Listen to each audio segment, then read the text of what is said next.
How can college football teams avoid game-losing late-game penalties? Imagine the final seconds ticking down and your team is on the verge of victory. Then suddenly, a costly penalty wipes out that win. That's why understanding penalty enforcement is so important. In college football, penalties are enforced based on strict rules set by the governing body.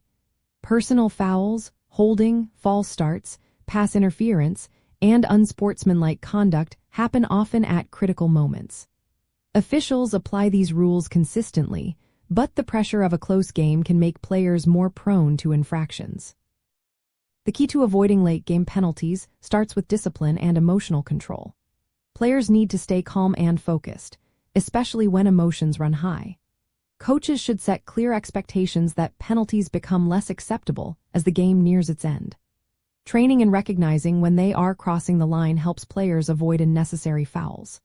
For example, understanding proper hand placement on receivers or maintaining correct blocking techniques can prevent penalties. Teams that emphasize mental preparation during practice often see fewer penalties. Situational drills that mimic late-game stress help players stay disciplined when fatigue and adrenaline hit their peak. Veteran players serve as role models, showing younger teammates how to keep their composure and avoid self-inflicted mistakes. Coaching staff also plays a big role in penalty prevention. Head coaches and coordinators must manage sideline behavior and avoid arguing with officials, which can lead to unsportsmanlike conduct penalties. Building a good relationship with referees helps maintain professionalism and reduces the chance of penalties caused by frustration. Clear communication during critical moments is essential. Coaches should tell players which penalties are most damaging, like holding on a game-winning drive, so they think before acting. Defensive players often commit penalties such as pass interference or personal fouls late in games. Teaching defenders to focus on playing the ball instead of the receiver can cut down on interference calls. Proper technique, like keeping proper pad level and hand placement, also helps prevent holding calls on the defensive line. Offensive linemen face constant scrutiny, especially when the game is tight. Proper footwork and hand placement inside the frame are essential to avoid illegal holding. Practicing these techniques repeatedly, especially in high-pressure situations, makes a big difference. False starts are another common penalty. Clear, consistent snap counts and good communication between the quarterback and center help eliminate these mistakes.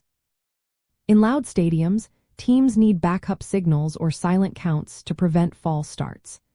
Practicing these methods ensures players can execute plays smoothly even when crowd noise is intense. Understanding where officials are positioned also helps players avoid accidental contact that could be called as a penalty. A team's penalty history often reflects its culture. Teams that emphasize discipline and accountability tend to commit fewer infractions. Data shows that teams with strong organizational values and clear consequences for penalties perform better in close games. Preparation is vital. Teams should run specific drills for late-game scenarios, practicing proper technique when tired or stressed. Analyzing past penalty patterns helps identify recurring issues so coaches can address them directly. Ultimately, teams that succeed in avoiding game-losing penalties share common traits: disciplined players, strong coaching leadership, clear communication, and a culture that values execution over aggression. These elements help teams stay focused, play smart, and finish games without self-inflicted wounds.